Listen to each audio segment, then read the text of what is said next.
Growing up as the children of Pastor, we have witnessed the weight of ministry. మరి pastor పిల్లలుగా మేము ఎదిగేటప్పుడే first హ్యాండ్గా మరి మినిస్ట్రీలో ఉన్న కష్టాలన్నీ మేము చూసాము. The late night calls, the early morning prayers, the countless sacrifices and the deep love for the church.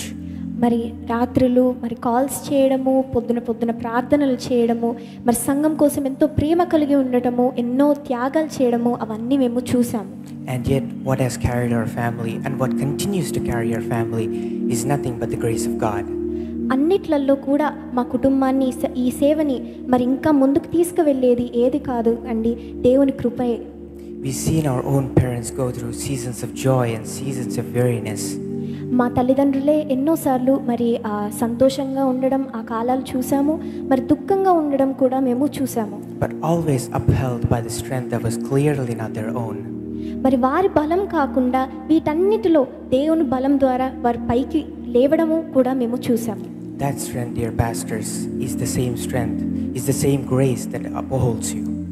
ఆ బలమే ప్రియమైన సేవకులారా ఈరోజు ఆ కృపయే మిమ్మల్ని పైకి లేపుతుంది. The Apostle Paul in 2 Corinthians chapter 12 verse 9 says, "But he said to me, my grace is sufficient for you, for my power is made perfect in weakness." నా కృప నీకు చాలును, బలహీనతలోనే బలము పరిపూర్ణమవుతుంది. We have come to understand that this grace is not just a beautiful word that we sing about. ఈ కృప మనము దీని గురించి బోధించడమే, దీని గురించి పాటలు పాడడమే కాదు, కానీ it's the very fuel behind every sermon preached, every soul consoled and every prayer whispered when no one was watching. మరి ప్రతి బోధ వెనకాల, ప్రతి వాక్యం వెనకాల, ప్రతి ఆత్మ రక్షింపబడడం వెనకాల, ప్రతి ప్రార్థన వెనకాల ఈ కృపయే ఉందని మేము అర్థం చేసుకున్నాం. Our prayer is that each and every one of you will experience a fresh outpouring of God's grace.